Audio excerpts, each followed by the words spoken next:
റൂബിനെയും കൂട്ടിക്കൊണ്ട് മസ്ജിദിന്റെ ഓഫീസിൽ ചെന്ന് സുഹൃത്തുക്കളെ പരിചയപ്പെടുത്തി. അവരോട് ഇസ്ലാമിനെ സംബന്ധിച്ച് ഒട്ടനവധി ചോദ്യങ്ങൾ റൂബിൻ ചോദിച്ചു. എന്ത് ചോദ്യങ്ങൾ ചോദിക്കുമ്പോഴും അവർ സ്വയം ഉത്തരം പറയാതെ വിശുദ്ധ ഖുർആൻ തുറന്നു വെച്ച് അതിന്റെ പ്രസക്തമായ ഭാഗത്തിന്റെ ആംഗ്ലേയ തർജ്ജമ വായിക്കുവാൻ റൂബിനോട് ആവശ്യപ്പെട്ടു. പല ദിവസങ്ങൾ ഇത് ആവർത്തിച്ചപ്പോൾ ഒരു ദിവസം ജിജ്ഞാസയോടെ റൂബിൻ ചോദിച്ചു, ഞാനിത് സംശയങ്ങൾ ചോദിച്ചാലും നിങ്ങൾ സ്വയം ഉത്തരം പറയാതെ ഖുർആനിൽ നിന്നും വായിക്കുവാനും ഉത്തരം തേടുവാനും പറയുന്നത് എന്തുകൊണ്ട്?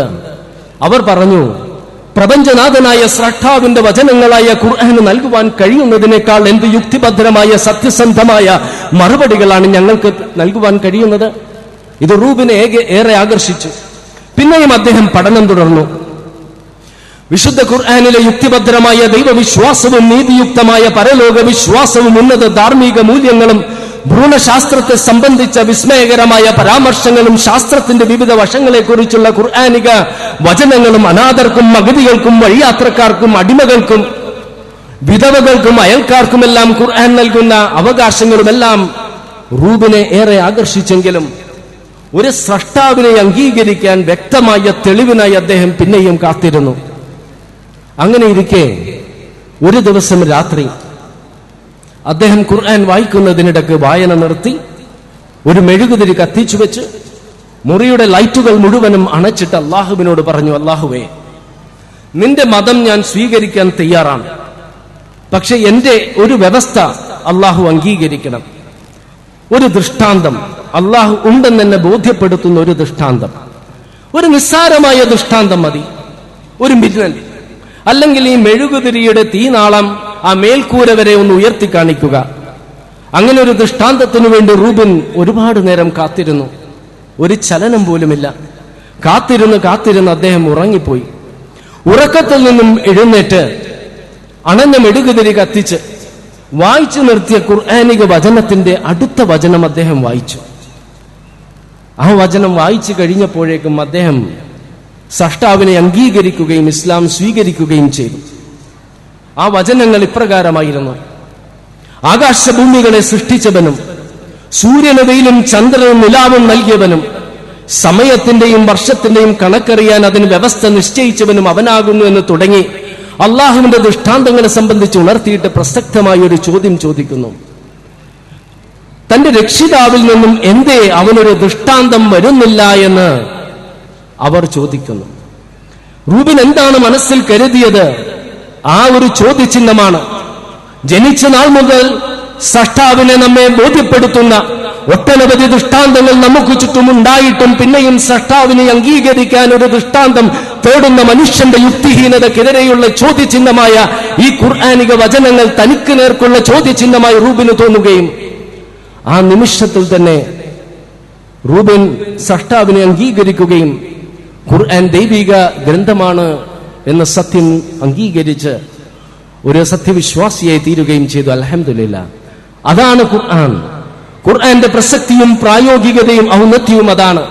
നമ്മോട് ചിന്തിക്കാൻ ആവശ്യപ്പെടുകയും ചോദ്യങ്ങൾ ചോദിക്കാൻ പ്രോത്സാഹിപ്പിക്കുകയും യുക്തിഭദ്രമായ മറുപടികൾ നൽകുകയും സത്യം അന്വേഷിച്ച് നടക്കുന്ന ഒരു വ്യക്തിയെ വ്യത്യസ്ത മേഖലകളിലൂടെ ഏറ്റവും യുക്തിഭദ്രമായി കൈപിടിച്ചു കൊണ്ടുപോകുന്ന ഗ്രന്ഥം ഒരു മുസ്ലിം ആയതുകൊണ്ട്, ഖുർആനോടുള്ള അമിതമായ സ്നേഹം കൊണ്ട് പറയുന്ന പൊള്ളയായ വാക്കുകളല്ല, ചില ഉദാഹരണങ്ങളിലൂടെ പ്രസക്തമായ കാര്യങ്ങളിലൂടെ ഈ സദസ്സിന്റെ മുൻപിൽ അത് സമർപ്പിക്കാനാണ് ഇൻഷാ അല്ലാഹ് ഇന്ന് ഞാൻ ഉദ്ദേശിക്കുന്നത്. ഒരു ദൈവവിശ്വാസം അന്വേഷിക്കുന്ന ഏതൊരു വ്യക്തിയും ആദ്യമായിട്ട് അന്വേഷിക്കുന്നത് എന്തായിരിക്കും? തന്നെ ഒരു സ്രഷ്ടാവാണോ സൃഷ്ടിച്ചത്, അതല്ല യാദൃച്ഛികമായിട്ട് താൻ ഉണ്ടായതാണോ? ഈ ചോദ്യത്തിന് ഉത്തരം ലഭിക്കുന്നില്ല എങ്കിൽ വിശ്വാസത്തിന്റെ മറ്റു മേഖലകളിലേക്ക് ഒരാൾ ഒരുപക്ഷെ എത്തി നോക്കണമെന്നില്ല.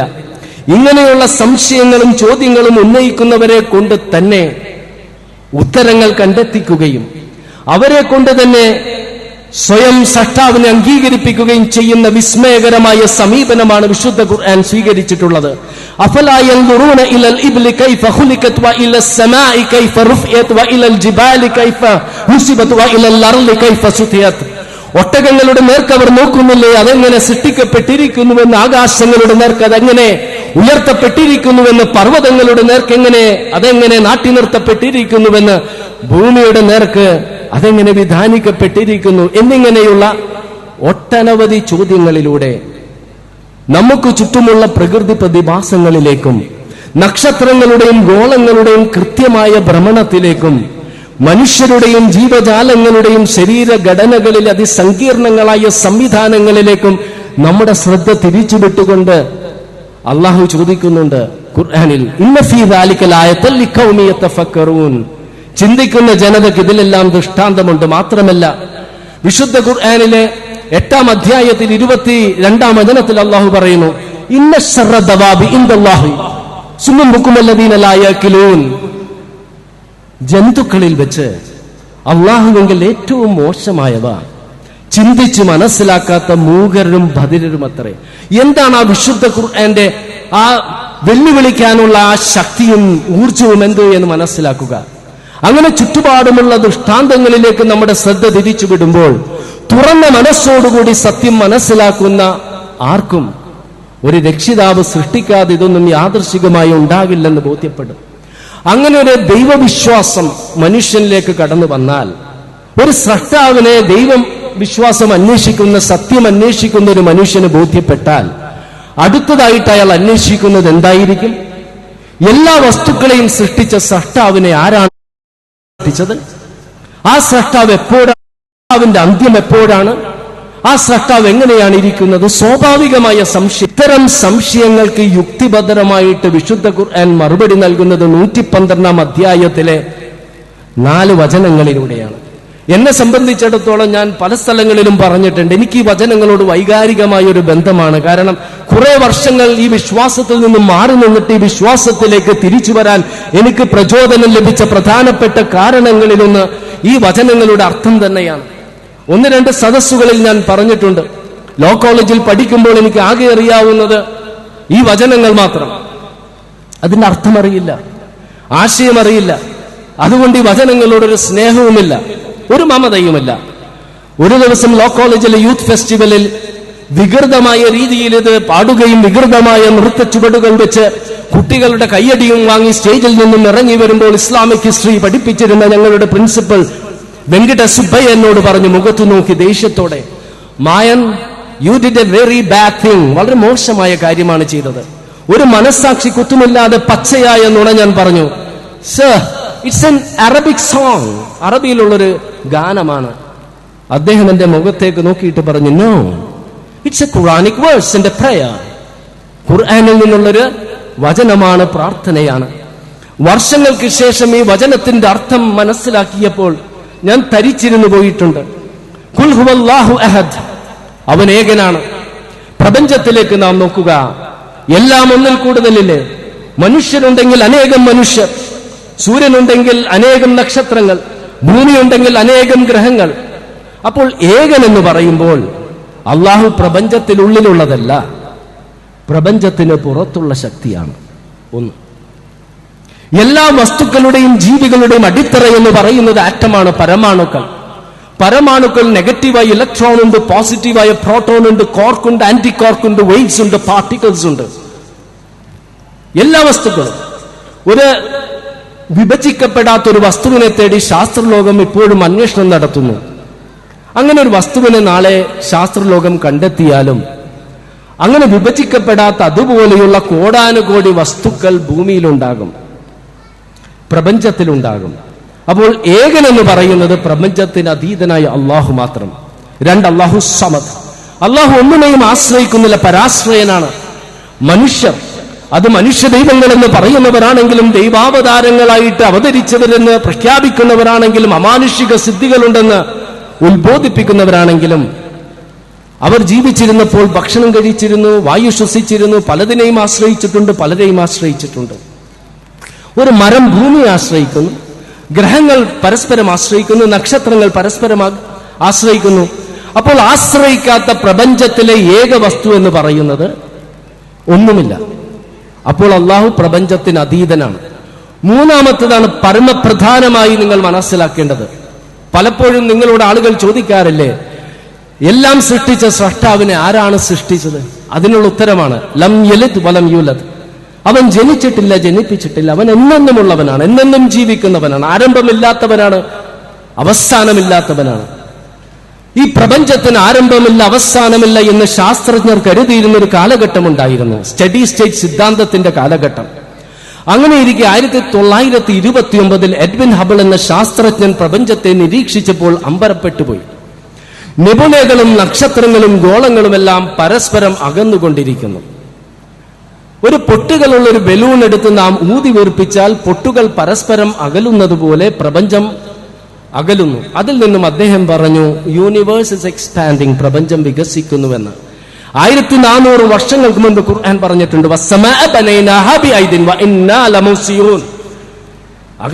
ആകാശങ്ങൾ, അതായത് പ്രപഞ്ചത്തെ നാം സൃഷ്ടിക്കുകയും നാം അതിനെ വികസിപ്പിച്ചുകൊണ്ടിരിക്കുന്നു. അപ്പോൾ പ്രപഞ്ചം വികസിക്കുന്നു എന്നതിൽ നിന്നും ശാസ്ത്രജ്ഞർ എന്ത് മനസ്സിലാക്കി? മറ്റൊരു സിദ്ധാന്തം മനസ്സിലാക്കി, മഹാവിസ്ഫോടന സിദ്ധാന്തം, ബിഗ് ബാങ് തിയറി. അതായത് നെബുലകളും നക്ഷത്രങ്ങളും ഗോളങ്ങളുമെല്ലാം പരസ്പരം അകന്നുകൊണ്ടിരിക്കുകയാണ് എങ്കിൽ കാലത്തിലൂടെ പിറകോട്ട് പോയാൽ അവ അടുത്ത് അടുത്ത് അടുത്ത് അടുത്ത് ഒന്നായിരുന്ന ഒരു കാലഘട്ടം ഉണ്ടാകുമെന്ന് ശാസ്ത്രജ്ഞർ ഊഹിച്ചു. പിന്നീടുള്ള പഠനങ്ങളിൽ നിന്നും അവർ പറയുന്നു, ആദ്യം ഒന്നുമില്ലായിരുന്നു, ശൂന്യതയായിരുന്നു, ടൈം സ്പേസ് മാറ്റർ, സമയമില്ല, വ്യാപ്തിയില്ല, പദാർത്ഥമില്ല. അങ്ങനെയിരിക്കെ യാദൃശ്ചികമായിട്ട് പ്രപഞ്ചത്തിന്റെ ഒരു ഭ്രൂണം നിലവിൽ വന്നു. പിന്നീട് ഒരു മഹാസ്ഫോടനത്തിലൂടെ എല്ലാം ചിന്നിച്ചിതറി ക്രമേണ തണുത്ത് നെബുലകളും നക്ഷത്രങ്ങളും ഗോളങ്ങളുമായി തീർന്നു. അപ്പോൾ ശാസ്ത്രജ്ഞരിൽ ഒരു വിഭാഗം പറയുന്നത് ഇത് യാദൃശ്ചികമാണെന്ന്. എന്നാൽ വിശുദ്ധ ഖുർആൻ 21-ാം അധ്യായത്തിലെ 30-ാം വചനത്തിൽ പറയുന്നു, അന്ന സമാവാതി വൽ അർള കാനത്താ റത്കൻ ഫഫതഖ്നാഹുമാ, ആകാശഭൂമികൾ ഒട്ടിച്ചേർന്നതായിരുന്നു. അള്ളാഹു പറയുന്നു, നാം അതിനെ വേർപെടുത്തി. അപ്പോൾ അള്ളാഹു ആണോ വേർപെടുത്തിയത്? അള്ളാഹു അല്ലയോ? പ്രസക്തമായ ചോദ്യമാണ്. നിങ്ങളുടെ ഈ അടുത്തുള്ളൊരു പലചരക്ക് കടയിൽ ഒരു സ്ഫോടനം നടന്നാൽ എന്ത് സംഭവിക്കും? എല്ലാം ചിന്നിച്ചിതറിപ്പോകും. മറിച്ച് സ്ഫോടനത്തിന് ശേഷം പഞ്ചസാര പോയി പഞ്ചസാരയുടെ ചാക്കിൽ കൃത്യമായി വീഴുന്നു, ഗോതമ്പ് പോയി കൃത്യമായി ഗോതമ്പിന്റെ ചാക്കിൽ വീഴുന്നു, വെളുത്തുള്ളി പോയി കൃത്യമായി വെളുത്തുള്ളിയുടെ ചാക്കിൽ വീണാൽ നിങ്ങൾ എന്ത് മനസ്സിലാക്കും? ആ സ്ഫോടനത്തിന്റെ പിന്നിൽ ഒരു ആസൂത്രണം ഉണ്ടായിരുന്നു, ഒരു പ്ലാനിംഗ് ഉണ്ടായിരുന്നു എന്ന് നിങ്ങൾക്ക് വ്യക്തമായി മനസ്സിലാക്കാം.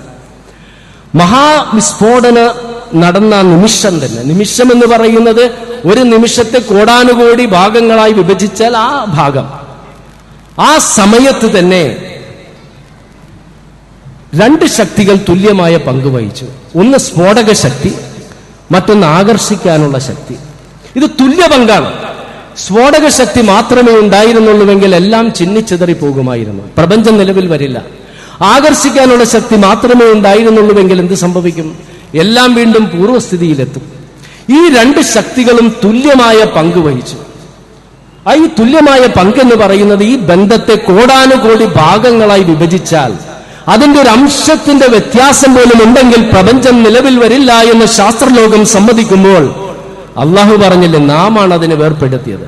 അപ്പോൾ അള്ളാഹു സ്ഫോടനം നടത്തി, അള്ളാഹു സമയത്തെ സൃഷ്ടിച്ചു, അള്ളാഹു വ്യാപ്തിയെ സൃഷ്ടിച്ചു, അള്ളാഹു പദാർത്ഥത്തെ സൃഷ്ടിച്ചു.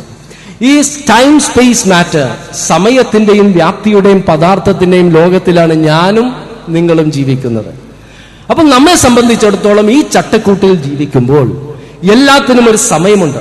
ഒരു മനുഷ്യന്റെ ആയുസ്സിന് ആരംഭമുണ്ട്, അവസാനമുണ്ട്. ഈ ചട്ടക്കൂട്ടിൽ നിൽക്കുന്ന എന്റെയും നിങ്ങളുടെയും അറിവിന്റെ പരിമിതിയാണ് അള്ളാഹു എപ്പോഴും ഉണ്ടായെന്ന്. കാരണം സമയത്തെ സൃഷ്ടിച്ച അള്ളാഹുവിന് സമയത്തിന്റെ പരിമിതിയില്ല. പദാർത്ഥങ്ങളുടെ അടിസ്ഥാനത്തിലാണ് ജീവജാലങ്ങളെ നാം മനസ്സിലാക്കുന്നത്.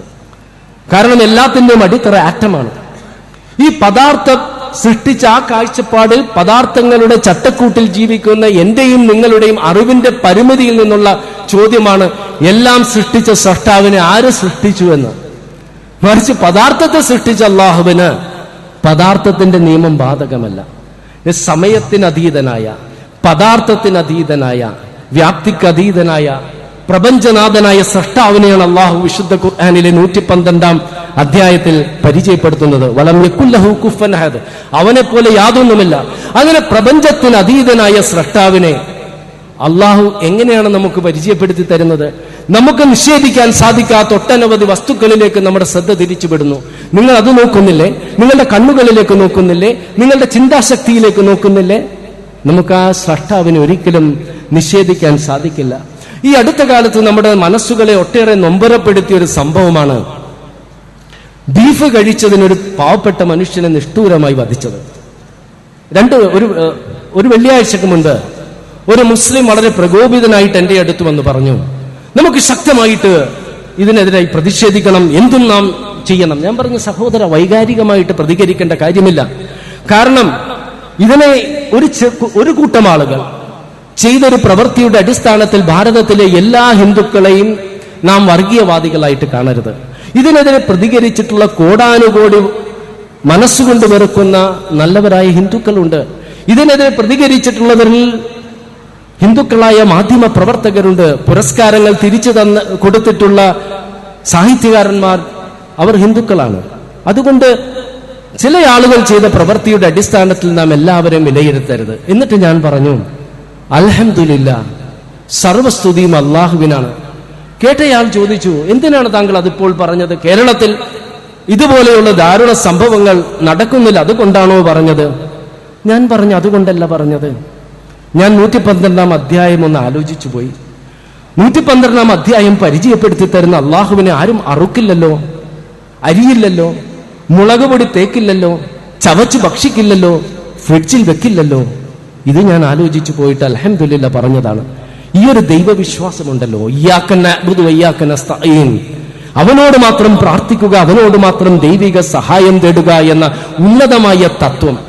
ഈ തത്വത്തിലൂടെ സത്യം അന്വേഷിക്കുന്ന ഒരു വ്യക്തിയെ എല്ലാ അന്ധവിശ്വാസങ്ങളിൽ നിന്നും, അനാചാരങ്ങളിൽ നിന്നും, വിശ്വാസപരമായ വൈകല്യങ്ങളിൽ നിന്നും ഖുർആൻ മോചിപ്പിക്കുകയാണ്.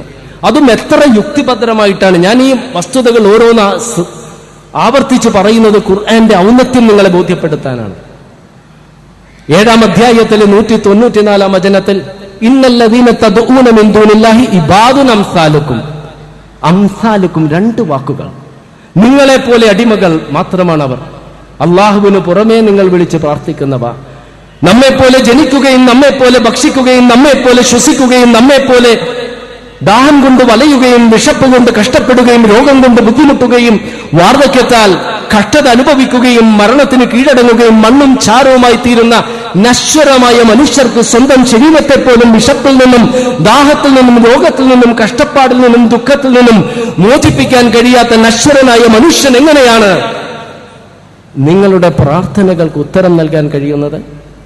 അതേ അധ്യായത്തിലെ 197-ാം വചനത്തിൽ അല്ലാഹു പറയുന്നില്ലേ, വല്ലദീന തദ്ഊന മിൻ ദൂനില്ലാഹി ലാ യസ്തതീഊന നസ്റഹും വലാ അൻഫുസഹും യൻസുറൂൻ. അല്ലാഹുവിന് പുറമെ നിങ്ങൾ വിളിച്ച് പ്രാർത്ഥിക്കുന്നവർക്ക് നിങ്ങളെ സഹായിക്കാൻ കഴിയില്ലെന്ന് മാത്രമല്ല, സ്വന്തം ശരീരത്തെ പോലും സഹായിക്കാൻ കഴിയില്ല. അങ്ങനെ സത്യം അന്വേഷിക്കുന്ന ഒരു വ്യക്തിയെ, ഞാൻ ഇത് ആവർത്തിക്കും, നിങ്ങൾ മനസ്സിലാക്കാനാണ്. ഒരു സ്രഷ്ടാവാണ് സൃഷ്ടിച്ചതെന്നും അവൻ ഏകനാണെന്നും അവൻ ആരാണെന്നും അവനെ മാത്രമേ ആരാധിക്കാനും അവനോട് മാത്രമേ പ്രാർത്ഥിക്കാനും അവനോട് മാത്രമേ ദൈവിക സഹായം തേടാനും പാടുള്ളൂവെന്ന് സത്യം അന്വേഷിക്കുന്ന ഒരു വ്യക്തിയെ ബോധ്യപ്പെടുത്തിയ ശേഷം അടുത്തതായിട്ട് അയാൾ അന്വേഷിക്കുന്ന ചോദ്യങ്ങൾക്കുള്ള ഉത്തരം എന്താണ്? ചോദ്യങ്ങൾ എന്തായിരിക്കും? അങ്ങനെയുള്ള സൃഷ്ടാവ് എന്തിനാണ് തന്നെ സൃഷ്ടിച്ചത്? എന്താണ് തന്റെ ജീവിത ലക്ഷ്യം? വമാ ഖലഖതുൽ ജിന്ന വൽ ഇൻസ് ഇല്ലാ ലിയഅ്ബുദൂൻ. ജിന്നുകളിൽ നിന്നും മനുഷ്യരിൽ നിന്നും ആരെയും അല്ലാഹു സൃഷ്ടിച്ചിട്ടില്ല അവനെ ആരാധിക്കാനല്ലാതെ എന്ന് 51-ാം അധ്യായത്തിലെ 56-ാം വചനത്തിലൂടെ ഖുർആൻ വ്യക്തമായ മറുപടി നൽകുന്നുണ്ടെങ്കിലും സത്യം അന്വേഷിക്കുന്ന പലരെയും അത് തൃപ്തിപ്പെടുത്തണമെന്നില്ല. കാരണം എല്ലാം സൃഷ്ടിക്കുകയും പരിപാലിക്കുകയും ചെയ്യുന്ന സർവശക്തനായ അല്ലാഹുവിന് എന്തിനാണ് നമ്മുടെ ആരാധന? എന്തിനാണ് നമ്മുടെ പ്രാർത്ഥന? നമ്മുടെ ആരാധന ലഭിച്ചിട്ടില്ലെങ്കിൽ, പ്രാർത്ഥന ലഭിച്ചിട്ടില്ലെങ്കിൽ അല്ലാഹുവിന് എന്ത് കുറവാണ് ഉണ്ടാകുവാൻ പോകുന്നത്? സ്വാഭാവികമായ സംശയമാണ് എനിക്കുണ്ടായിട്ടുണ്ട്. ഇതിലൊരു കുറ്റവും പറഞ്ഞിട്ട് കാര്യമില്ല. അല്ലദീ ഖലഖൽ മൗത വൽ ഹയാത ലിയബ്ലുവക്കും അയ്യുക്കും അഹ്സനു അമല. നിങ്ങളിൽ ആരാണ് സൽക്കർമ്മങ്ങൾ അധികരിപ്പിക്കുന്നതെന്നറിയാൻ ജീവിതവും മരണവും സൃഷ്ടിച്ചവനാണ് അല്ലാഹു എന്ന 67-ാം അധ്യായത്തിലെ 2-ാം വചനത്തിലൂടെ മനോഹരമായിട്ട് ഇതിനെ ബന്ധിപ്പിക്കുകയാണ്. അപ്പോൾ ആരാധനയും പ്രാർത്ഥനയും ഒരു ലക്ഷ്യമല്ല, ലക്ഷ്യത്തിലേക്കുള്ള ശക്തമായ ആയുധങ്ങളാണത്. നന്മയുടെ പാതയിലൂടെ നാം സഞ്ചരിക്കാനും തിന്മയുടെ പാതയിലൂടെ പോകാതിരിക്കാനുമുള്ള പരിശീലനമാണ് ആരാധനകളും നമസ്കാരങ്ങളും പ്രധാനമായിട്ടുള്ള ഒരു ലക്ഷ്യം. ഇനി 2-ാം അധ്യായത്തിലെ 177-ാം വചനം വായിക്കുമ്പോൾ സത്യം അന്വേഷിക്കുന്ന ഒരു വ്യക്തി അത് കൂടുതൽ തൃപ്തിപ്പെടുത്തും. ലൈസൽ ബിർറ അൻ തുവല്ലു വുജൂഹക്കും, നിങ്ങളുടെ മുഖങ്ങൾ കിഴക്കോട്ടോ പടിഞ്ഞാറോട്ടോ തിരിക്കുന്നതിലല്ല പുണ്യം. ലൈസൽ ബിർറ അൻ തുവല്ലു വുജൂഹകും ഖിബ്ലൽ മശ്രിഖി വൽ മഗ്രിബ് വലാകിന്നൽ ബിർറ, എന്നാൽ പുണ്യം എന്ത്? മൻ ആമന ബില്ലാഹി വൽ യൗമിൽ ആഖിരി വൽ മലായികത്തി വൽ കിതാബി വൻ നബിയീൻ. ഖുർആന്റെ ശൈലിയാണ്. ആദ്യം അതല്ല പുണ്യം എന്ന് പറയുന്നു, പിന്നീട് പുണ്യം എന്താണെന്ന് ചോദിക്കുന്നു. അപ്പോൾ ഒരു ജിജ്ഞാസ വരുന്നു. എന്നിട്ട് വിശ്വാസത്തിന്റെ അടിത്തറ, ഒരു കെട്ടിടത്തിന്റെ ബലം എന്ന് പറയുന്നത് ഫൗണ്ടേഷനാണ്, അടിത്തറയാണ്. അടിത്തറയെ സംബന്ധിച്ചാണ് ആദ്യം പറയുന്നത്. അങ്ങനെ വിശ്വാസത്തിന്റെ അടിത്തറയെ സംബന്ധിച്ച് ഖുർആൻ പറഞ്ഞിട്ട് പിന്നീട് പറയുന്നു വാത്തൽ മാല ലഹു ബിഹി ദബിൽ ഖുർബാ വൽ യതാമ വൽ മസാകിന വബ്നസ് സബീലി വസായിലിന വഫിർ റികാബ്. ധനത്തോട് സ്നേഹമുള്ളപ്പോൾ ധനം ബന്ധുക്കൾക്കും അഗതികൾക്കും വഴിയത്രക്കാർക്കും ചോദിച്ചു വരുന്നവർക്കും അടിമാമോചനത്തിനുമെല്ലാം നൽകുകയും. ഇവിടെ ഹുബ് എന്നൊരു ഒരു പദം ഖുർആന്റെ ഒരു പദമാണ്. ധനത്തോട് സ്നേഹമുള്ളപ്പോൾ, കബറിലേക്ക് കാലും നീട്ടിയിരിക്കുമ്പോൾ ലാംബോഗിനി നമുക്ക് വേണ്ട, ബെന്റ്ലി വേണ്ട, റോൾസ് റോയ്സ് വേണ്ട, മെഴ്സഡീസ് വേണ്ട, BMW വേണ്ട, നമുക്ക് വിലയേറിയ ടെലിവിഷനുകൾ വേണ്ട, വിലയേറിയ മൊബൈൽ ഫോണുകൾ വേണ്ട, ഒന്നും വേണ്ട. മറിച്ച് ആരോഗ്യമുള്ളപ്പോൾ നമ്മുടെ എല്ലാം മനസ്സിലൊരു ചിന്തയുണ്ടാകും. വിലയേറിയൊരു മൊബൈൽ ഫോൺ ഒരു വശത്ത്, അതിൽ നിന്നും അല്പം പണമെടുത്ത് സഹജീവിക്ക് കൊടുക്കുക എന്നതൊരു ബുദ്ധിമുട്ടുള്ളൊരു കാര്യമാണ്. അവിടെയാണ് ഖുർആന്റെ ശൈലി. പണത്തോട് സ്നേഹമുള്ളപ്പോൾ, ഹുബ്ബുള്ളപ്പോൾ. എന്നിട്ട് പറഞ്ഞു വഖാമസ്സലാത്ത്, നിങ്ങൾ നമസ്കാരം നിലനിർത്തുക. വളരെ പ്രധാനപ്പെട്ടതാണ്. കാരണം തുടക്കത്തിൽ നിങ്ങളുടെ മുഖങ്ങൾ കിഴക്കോട്ടും പടിഞ്ഞാറോട്ടും തിരിക്കുന്നതിലല്ല പുണ്യം എന്ന് പറയുമ്പോൾ സ്വാഭാവികമായിട്ട് നമുക്കൊരു ചോദ്യം വരും, നമസ്കാരത്തിന് പ്രാധാന്യമില്ലേ? ഇല്ല. നമസ്കാരം നിലനിർത്തണം. വർഷത്തിൽ ഒരിക്കലല്ല, മാസത്തിൽ ഒരിക്കലല്ല, ആഴ്ചയിൽ ഒരിക്കലല്ല, ദിവസത്തിൽ ഒരിക്കലല്ല, ദിവസത്തിൽ 5 നേരം. പലരുടെയും മനസ്സുകളിൽ ഒരു സംശയമുണ്ടാകും.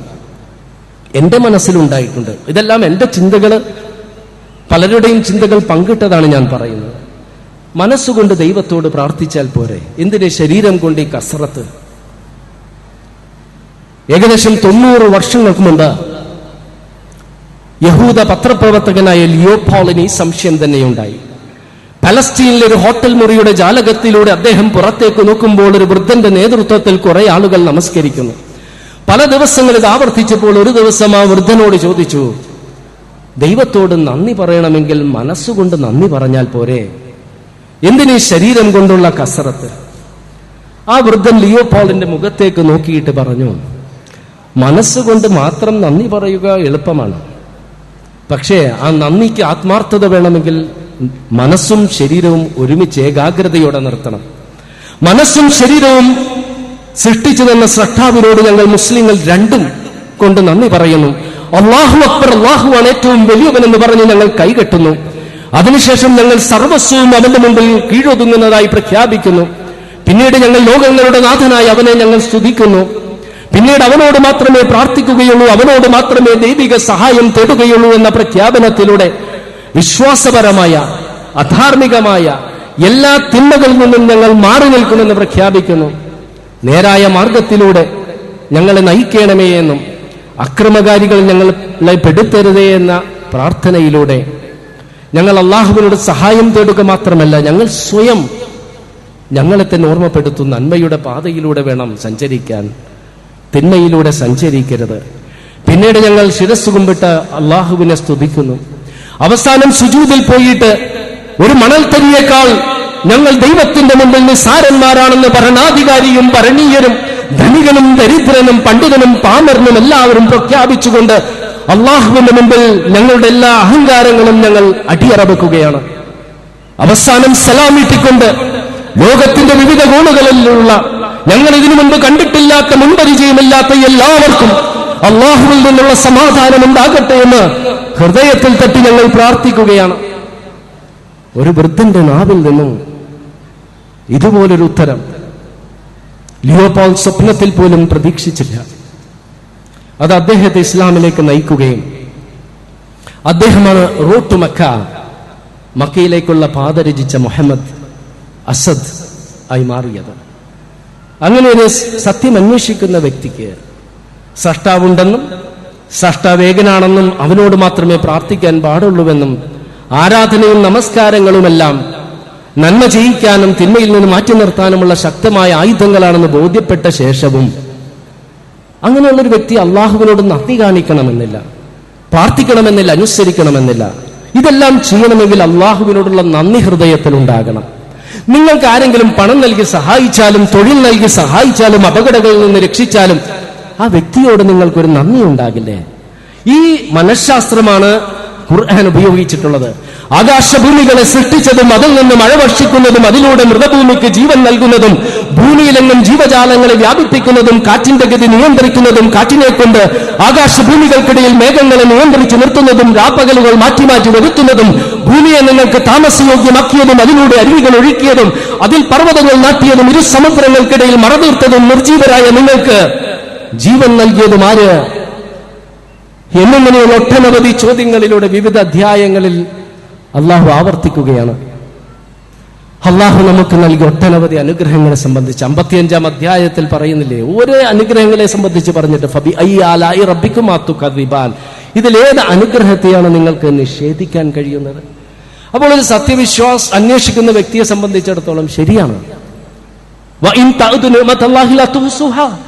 എണ്ണി തിട്ടപ്പെടുത്താൻ കഴിയാത്ത അനുഗ്രഹങ്ങൾ നൽകി അള്ളാഹുവിനോട് ഞാൻ നന്ദി കാണിക്കണം, ആ വ്യക്തിക്ക് തോന്നും. പക്ഷെ ഈ ഒരു മനസ്സുണ്ടായാലും ഇത്ര ഘട്ടങ്ങളെല്ലാം തരണം ചെയ്താലും അയാൾ ദൈവത്തെ അനുസരിക്കണമെന്നില്ല, ദൈവത്തോട് നന്ദി കാണിക്കണമെന്നില്ല. അള്ളാഹുവിനെ അനുസരിക്കണമെങ്കിൽ എന്തു വേണം? അനുസരണക്കേടിന് ശിക്ഷ വേണം, നന്മക്ക് പ്രതിഫലം വേണം. ഈ സദസ്സിനോട് ഞാനൊന്ന് ചോദിക്കട്ടെ, തെറ്റിന് ശിക്ഷ ലഭിക്കാത്ത, നന്മക്ക് പ്രതിഫലം ലഭിക്കാത്ത അള്ളാഹുവിന് നാം എന്തിന് ഭയക്കണം? അള്ളാഹുവോട് ഉണ്ടായിക്കൊള്ളട്ടെ സന്തോഷം, അള്ളാഹുവാണ് അതെല്ലാം സൃഷ്ടിച്ചത്, അതിലും സന്തോഷം. അള്ളാഹു ഒട്ടനവധി അനുഗ്രഹങ്ങൾ നൽകിയിട്ടുണ്ട്, അതിലും സന്തോഷം. പക്ഷെ എന്തിനു ഞാൻ അള്ളാഹുവിനോട് നന്ദി കാണിക്കണം? ഈ ഒരു ചിന്ത സ്വാഭാവികമായിട്ട് മനുഷ്യന്റെ സ്വാർത്ഥമായ മനസ്സിലുണ്ടാകും. അവിടെയാണ് അള്ളാഹു പറയുന്നത്, അഫഹസിബതും അന്നമാ ഖലഖനാകും അബസൻ വഅന്നകും ഇലൈനാ ലാ തുർജഊൻ, നിങ്ങളെ കളിതമാശക്ക് സൃഷ്ടിച്ചതാണെന്നും നിങ്ങൾ നമ്മിലേക്ക് തിരിച്ചു വരില്ല എന്നും നിങ്ങൾ കരുതുന്നുവോ? 99-ാം അധ്യായത്തിൽ 7-8 വചനങ്ങളിൽ അല്ലാഹു പറയുന്നുണ്ട്, ഫമയ്യഅമൽ മിസ്കാല ദറത്തിൻ ഖൈറൻ യറ വമയ്യഅമൽ മിസ്കാല ദറത്തിൻ ശർറൻ യറ. ഒരു അണു നന്മ ചെയ്താൽ അത് കാണും, നന്മക്കനുസൃതമായ പ്രതിഫലം. ഒരു അണു തിന്മ ചെയ്താൽ അതും കാണും, ശിക്ഷ. സ്വാഭാവികമായിട്ട് പിന്നെയും മനുഷ്യന്റെ മനസ്സിൽ സംശയമാണ്, ഇതെല്ലാം സംഭവിക്കുമോ?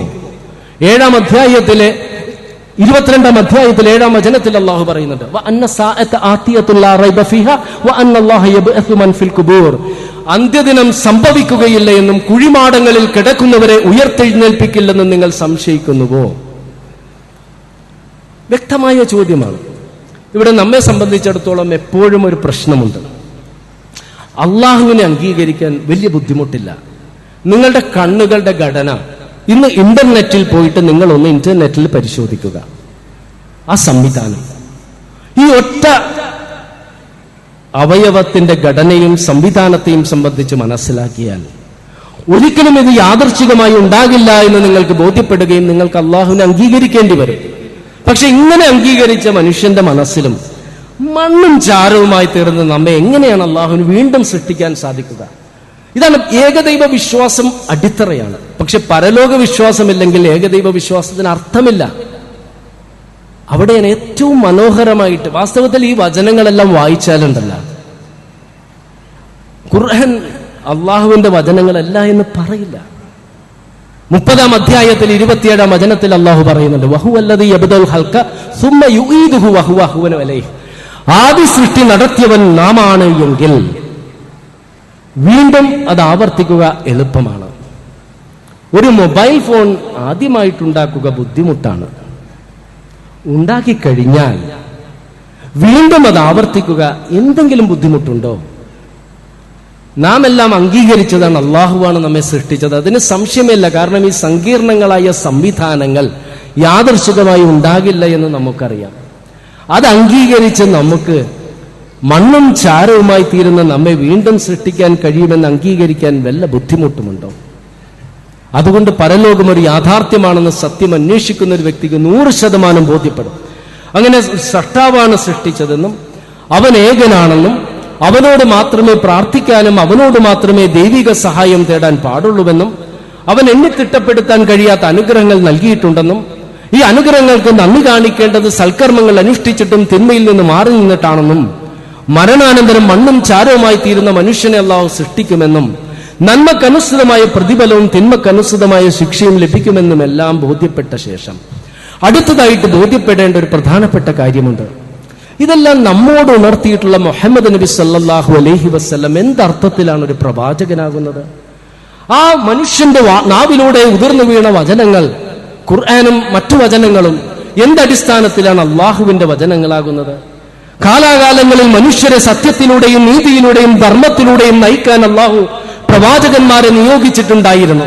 അവർ പ്രവാചകന്മാർ തന്നെയെന്ന് ജനങ്ങളെ ബോധ്യപ്പെടുത്തുവാൻ അമാനുഷിക സിദ്ധികൾ ചെയ്യുവാനുള്ള കഴിവുകൾ നൽകിയിട്ടുണ്ടായിരുന്നു. മഹാനായ മൂസാ നബി അലൈഹി ഇസ്ലാമിന് അള്ളാഹുവിന്റെ അനുഗ്രഹത്താൽ വടിയെ പാമ്പാക്കുവാനും ആ വടി കൊണ്ട് സ്പർശിച്ചപ്പോൾ സാഗരത്തെ പിളർത്തുവാനും സാധിച്ചു. മഹാനായ ഈസാ നബി അലൈഹി ഇസ്ലാമിന് ബിഇദ്നില്ലാഹ് അള്ളാഹുവിന്റെ അനുമതിയാൽ മരിച്ചവർക്ക് ജീവൻ നൽകാനും അന്ധന് കാഴ്ച നൽകാനും ബദറിന് കേൾവി നൽകാനും കളിമണ്ണുകൊണ്ട് പ്രാവിന് ജീവൻ നൽകാനും കഴിഞ്ഞിട്ടുണ്ട്. അന്ത്യപ്രവാചകൻ മുഹമ്മദ് നബി സല്ലല്ലാഹു അലൈഹി വസല്ലമക്ക് അല്ലാഹുവിന്റെ അനുഗ്രഹത്താൽ ചന്ദ്രനെ പോലും പിളർത്തി കാണിച്ചു കൊടുക്കുവാൻ കഴിഞ്ഞിട്ടുണ്ട്. എന്നാൽ ഇന്ന് സത്യം അന്വേഷിക്കുന്ന ഒരു വ്യക്തിയുടെ മുൻപിൽ മൂസാ നബി അലൈഹി ഇസ്ലാം പാമ്പാക്കിയ വടിയില്ല, പാമ്പില്ല, പിളർത്തിയ കടൽ പിളർന്ന രീതിയിലില്ല. ഈസാ നബി അലൈഹി ഇസ്ലാം ജീവൻ നൽകിയ വ്യക്തിയില്ല, കാഴ്ച നൽകിയ അന്ധനില്ല, കേൾവി നൽകിയ ബദിരനില്ല, കളിമണ്ണുണ്ടാക്കിയ പ്രാവില്ല. മുഹമ്മദ് നബി സല്ലല്ലാഹു അലൈഹി വസല്ലമ പിളർത്തിയ ചന്ദ്രൻ പിളർന്ന രീതിയിലില്ല. പിന്നെ എന്തടിസ്ഥാനത്തിൽ ഇത് സ്വീകരിക്കണം? സ്വാഭാവികമായ ചോദ്യമാണ്. ഈ നബി സല്ലല്ലാഹു അലൈഹി വസല്ലം ഒഴിച്ച് എല്ലാ പ്രവാചകന്മാരും ഒരു കാലഘട്ടത്തിലേക്കും ഒരു ജനവിഭാഗത്തിലേക്കും നിയോഗിക്കപ്പെട്ടവരാണ്. അതുകൊണ്ട് തന്നെ അവർക്ക് നൽകിയ മാനുഷികതയ്ക്ക് പരിമിതിയുണ്ട്. ഇന്ന് അതിന് പ്രസക്തിയില്ല. എന്നാൽ അന്ത്യപ്രവാചകൻ മുഹമ്മദ് നബി സല്ലല്ലാഹു അലൈഹി വസല്ലം മനുഷ്യ സ്പന്ദനം ഈ ലോകത്ത് നിലനിൽക്കുന്ന കാലത്തോളം പ്രസക്തമാണ്. പ്രവാചകനാണ്. സന്ദേശത്തിനും പ്രസക്തിയുണ്ടെങ്കിൽ പ്രവാചകന് കൊടുത്തിട്ടുള്ള ഒരു അമാനുഷികതയ്ക്ക് മനുഷ്യ സ്പന്ദനം നിലനിൽക്കുന്ന കാലത്തോളം അതിനപ്പുറവും പ്രസക്തിയുണ്ട്. അതാണ് ഖുർആൻ. 17, 18, 19 നൂറ്റാണ്ടുകളിൽ ശക്തമായ സൂക്ഷ്മദർശിനിയുടെ സഹായത്തോടുകൂടി ഭ്രൂണശാസ്ത്രജ്ഞർ കണ്ടെത്തിയ നഗ്നനേത്രങ്ങൾ കൊണ്ട് കാണുവാൻ സാധിക്കാത്ത ബീജത്തെയും അണ്ടത്തെയും ബീജവും അണ്ടവും കൂടിച്ചേർന്ന സിക്താണ്ഡത്തെയും സിക്താണ്ഡം വിഭജിച്ചുണ്ടാകുന്ന അടിസ്ഥാന കോശങ്ങളെയും ഈ അടിസ്ഥാന കോശങ്ങൾ വ്യത്യസ്ത അവയവങ്ങളായി രൂപാന്തരം പ്രാപിക്കാനുള്ള മാർഗനിർദ്ദേശങ്ങളെയും ശക്തമായ സമ്മർദ്ദങ്ങളെ അതിജീവിക്കുവാൻ കെൽപ്പുള്ള സബ്മറീൻസ് ഉപയോഗിച്ച് മാത്രം കണ്ടെത്തിയിട്ടുള്ള മഹാസാഗരങ്ങളുടെ ആഴങ്ങളിലെ ഭയാനകമായ അന്ധകാരങ്ങളെയും പ്രപഞ്ചത്തിന്റെ ആരംഭത്തെയുമെല്ലാം സംബന്ധിച്ച് ഖുർആൻ ഉണർത്തുന്നുണ്ട്. ഖുർആന്റെ ഭാഷാ പ്രയോഗമുണ്ട്. കണക്കുകളുടെ ഒരുപാട് അമാനുഷികതയും അത്ഭുതങ്ങളുമുണ്ട്. ഇതിൽ ഒരു കാര്യം മാത്രം നിങ്ങൾക്ക് പറഞ്ഞു തരാം. നിങ്ങൾ കേട്ടിട്ടുള്ളതാണ്. 24-ാം അധ്യായത്തിലെ 40-ാം വചനം, ഔ കളുമാത്തിൻ ഫി ബഹറിൽ ലുജ്ജിൻ യഗ്ഷാഹു മൗജുൻ മിൻ ഫൗഖിഹി മൗജുൻ മിൻ ഫൗഖിഹി സഹാബ് ളുമാത്തുൻ ബൗലുഹാ ഫൗഖ ബൗലിൻ ഇദാ അഖ്റജ യദഹു ലം യകദ് യറാഹാ വമൻ ലം യജഅലില്ലാഹു ലഹു നൂറൻ ഫമാ ലഹു മിൻ നൂർ. ശ്രദ്ധിക്കുക. അവിശ്വാസികളുടെ ചേതികൾ ആഴമേറിയ സാഗരങ്ങളിലെ അന്ധകാരങ്ങൾ പോലെയാണ്. ആ വാക്കുകൾ ശ്രദ്ധിക്കണം. ആ അന്ധകാരങ്ങളുടെ മേൽ തിരമാല, അതിന്റെ മേൽ തിരമാല, അതിന്റെ മേൽ മേഘങ്ങൾ, അങ്ങനെ ഒന്നിന്റെ മേലെ ഒന്നായി വിവിധതരം അന്ധകാരങ്ങൾ. ഒരുവൻ തന്റെ കരങ്ങൾ പുറത്തേക്ക് നീട്ടിയാൽ അവന് ആ സ്വന്തം കൈ കാണുവാൻ കഴിയില്ല. അത്ര ഭയാനകമായ അന്ധകാരം. അള്ളാഹു ആർക്ക് പ്രകാശം നൽകിയിട്ടില്ലയോ അയാൾക്കൊരു പ്രകാശവുമില്ല. നബി സല്ലല്ലാഹു അലൈഹി വസല്ലമ മരുഭൂമിയിലാണ് ജീവിച്ചത്. സാഗരത്തിൽ നീന്തിയിട്ടുണ്ടെന്ന് നമുക്ക് തെളിവില്ല. ഇനി നീന്തി എന്ന് കരുതുക, മുങ്ങിക്കുളിച്ചെന്ന് കരുതുക. എങ്കിൽ പോലും 1400 വർഷങ്ങൾക്ക് മുൻപ് ജീവിച്ചൊരു വ്യക്തിയാണെങ്കിലും ഇക്കാലഘട്ടത്തിൽ ജീവിക്കുന്ന ഒരു വ്യക്തിയാണെങ്കിലും ഒരു 4 നില അല്ലെങ്കിൽ 5 നിലയുടെ ആഴത്തിലേക്ക് നമുക്ക് വെള്ളത്തിൽ ഉപകരണങ്ങളില്ലാതെ മുങ്ങുവാൻ കഴിയും. ഖുർആൻ പറയുന്ന അന്ധകാരം 200 മീറ്ററുകൾക്ക് ആഴത്തിലുള്ളതാണ്. അതായത് 65 നില കെട്ടിടങ്ങളുടെ ആഴത്തിലുള്ള അന്ധകാരമാണ്. യഥാർത്ഥ അന്ധകാരത്തിന്റെ ഒരു അംശം പോലുമില്ലെങ്കിൽ ഇല്ലാതെ വരണമെങ്കിൽ 1000 മീറ്ററുകളോളം ആഴത്തിലുള്ള അന്ധകാരത്തെ സംബന്ധിച്ചാണ്. ഇനി ഒരു വാദത്തിന് വേണ്ടി നബി സല്ലല്ലാഹു അലൈഹി വസല്ലമക്ക് ഒരു അനുമാനം, സാഗരത്തിന്റെ ആഴങ്ങളിൽ അന്ധകാരമുണ്ടെന്ന് അനുമാനിച്ച് പറഞ്ഞതാണോ എന്ന് നമുക്കൊന്ന് നോക്കാം. ആ വിവരണം ഒന്ന് ശ്രദ്ധിക്കുക. സാഗരങ്ങളുടെ ആഴങ്ങളിലുള്ള അന്ധകാരങ്ങളെ തിരമാലകൾ മൂടുന്നു. അതിന്റെ മുകളിൽ തിരമാല, അതിന്റെ മുകളിൽ മേഘങ്ങൾ. ഇതിൽ എന്റെ മുൻപിലിരിക്കുന്ന സദസ്സിൽ ഒട്ടനവധി ആളുകൾ വിമാനങ്ങളിൽ സഞ്ചരിച്ചിട്ടുള്ളവരാണ്. വിമാനത്തിന്റെ ജാലകത്തിലൂടെ നാം ഒന്ന് പുറത്തേക്ക് നോക്കിയാൽ പർവ്വതങ്ങൾ പോലെ മേഘങ്ങൾ കാണാം. സൂര്യപ്രകാശം ഈ മേഘങ്ങളിൽ തട്ടിച്ചിതറുന്നു. 30% പ്രകാശം അപ്പോൾ തന്നെ നഷ്ടപ്പെടുകയാണ്.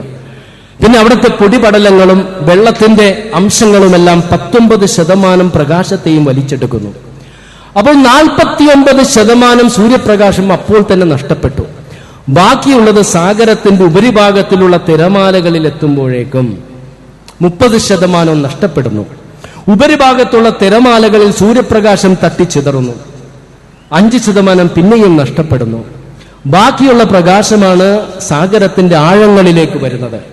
അതിലുള്ള മോളിക്യൂൾസുകൾ പ്രകാശത്തെ ഛിന്ന ഭിന്നമാക്കുന്നു, ചിതറിക്കുന്നു. വ്യത്യസ്ത നിറങ്ങൾ 7 നിറങ്ങളായിട്ട് അത് ചിതറുന്നു. ഏകദേശം 50 മീറ്റർ കഴിയുമ്പോഴേക്കും ചുമപ്പ് നിറം, റെഡ്, പ്രകാശത്തിന് നഷ്ടപ്പെട്ട് കാണും.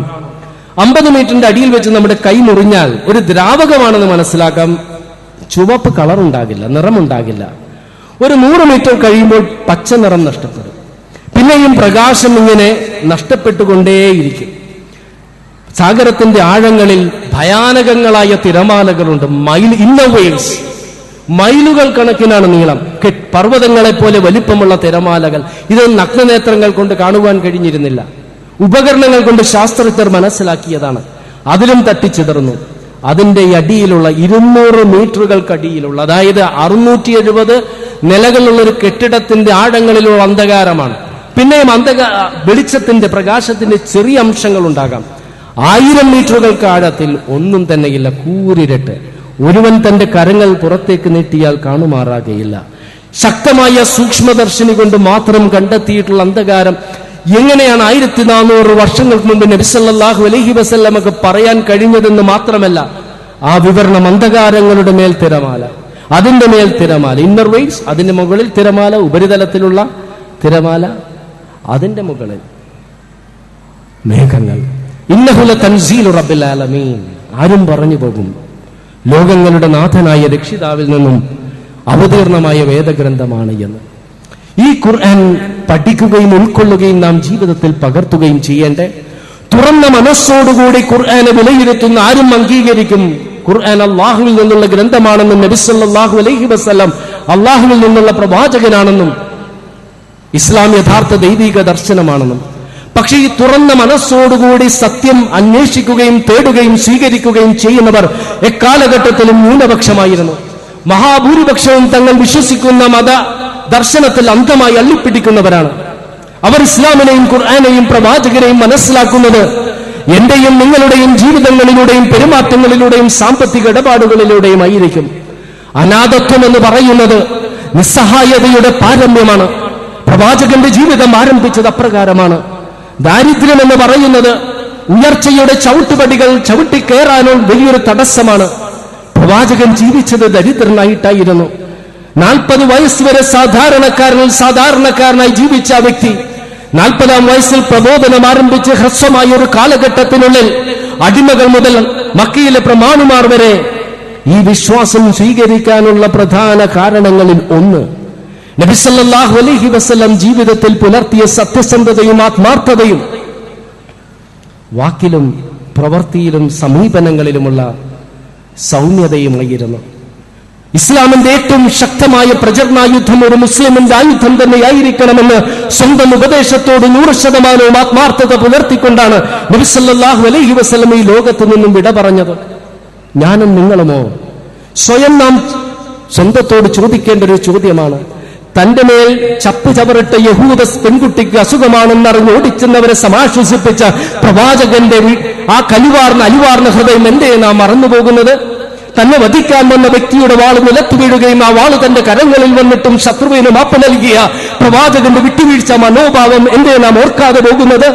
മരവിച്ച് തണുത്തുകിടന്നൊരു മരുഭൂമിയിൽ പ്രസവവേദന കൊണ്ട് പൊളയുന്നൊരു ദരിദ്ര സ്ത്രീയെ കണ്ട് സ്വന്തം ഭാര്യയെ കൂട്ടിക്കൊണ്ടുവന്നവരുടെ പ്രസവം നോക്കാൻ ഏൽപ്പിക്കുകയും ആ സ്ത്രീയുടെ ഭർത്താവിന് സ്വന്തം കരങ്ങൾ കൊണ്ട് ഭക്ഷണം ഉണ്ടാക്കിക്കൊടുത്ത മഹാനായ ഉമർ ബിൻ ഖത്താബ് റളിയല്ലാഹു അൻഹുവിന്റെ കാരുണ്യത്തോടുകൂടിയുള്ള ആ സമീപനം എന്തേ നാം വിസ്മരിക്കുന്നത്?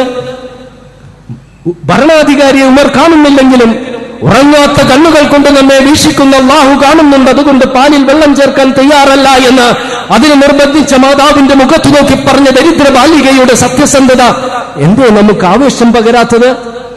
കുലീനയായ സ്ത്രീക്ക് പകരം തന്റെ മകൾ ഫാത്തിമയാണ് മോഷ്ടിച്ചതെങ്കിലും ശിക്ഷ നടപ്പാക്കുക തന്നെ ചെയ്യുമെന്ന് പ്രഖ്യാപിച്ച പ്രവാചകന്റെ നീതിബോധം എന്തേ നമുക്ക് പ്രചോദനം നൽകാത്തത്?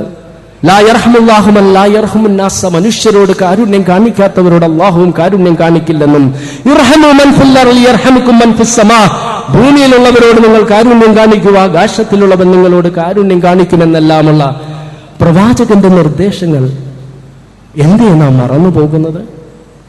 അൽ-ഖായിദയും ISIS-ഉമെല്ലാം അഭയാർത്ഥികൾ എന്ന വ്യാജേന തീവ്രവാദികളെ യൂറോപ്പിന്റെ മണ്ണിലേക്ക് കടത്തിവിടുകയാണെന്നും, ഇപ്പോൾ തന്നെ മുസ്ലിങ്ങളുടെ ജനസംഖ്യ ഭയാനകമായി വർദ്ധിച്ചിട്ടുണ്ടെന്നും, ഇനിയും വർദ്ധിച്ചു കഴിഞ്ഞാൽ അവർ ശരീഅത്ത് നിയമം നടപ്പാക്കുകയും മതസ്വാതന്ത്ര്യം ഇല്ലാതാക്കുകയും ജനാധിപത്യത്തെ കശാപ്പ് ചെയ്യുമെന്നെല്ലാമുള്ള നുണപ്രചരണങ്ങൾ നടത്തി യൂറോപ്പിലെ ജനതയെ ഭയത്തിന്റെ മുൾമുനയിൽ നിർത്തിയ സന്ദർഭത്തിലാണ് നിങ്ങൾക്കെല്ലാം അറിയാവുന്ന ആ സംഭവം നടന്നത്.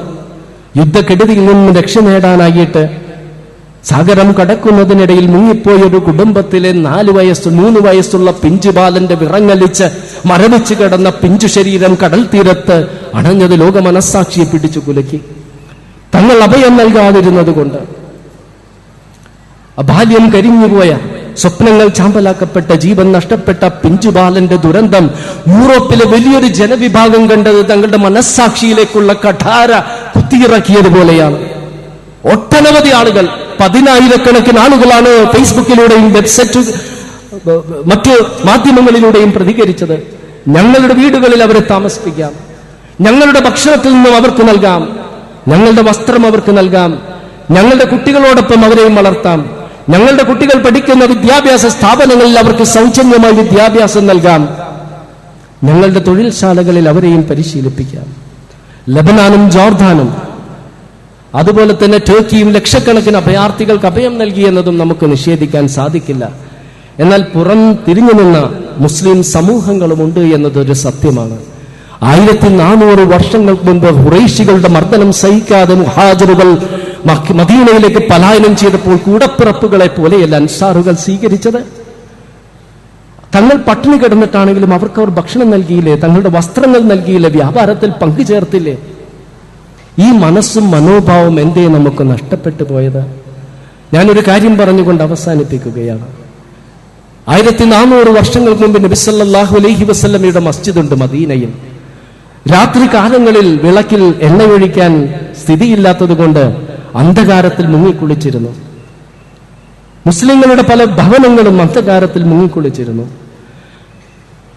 അത് അന്ന് ആ കാലഘട്ടത്തിൽ മുസ്ലിങ്ങളുടെ ഹൃദയങ്ങൾ ഏകദൈവ വിശ്വാസം കൊണ്ടും ആദർശം കൊണ്ടും നിസ്വാർത്ഥത കൊണ്ടും കാരുണ്യം കൊണ്ടും ജ്വലിച്ചിരുന്നു.